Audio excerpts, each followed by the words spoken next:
Hello everyone.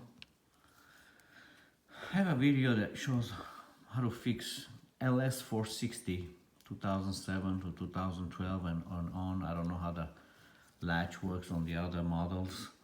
Maybe they improved a little bit so this thing don't break. See how this plastic, it breaks, it cracks over time, and this rotating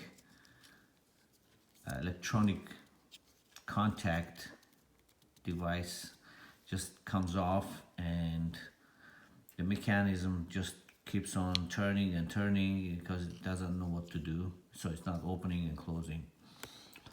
This is a key ring that holds your key, so you just need to find something like this to hold this tight, and then just click this centerpiece in there, because this thing, when it cracks, it's not holding this thing anymore. Hope this video will help you fix it. Like, you don't have to spend any money buying a new one, $300, $280. You can just put this keyring in there and just see if that will work. And if this works, hey, great.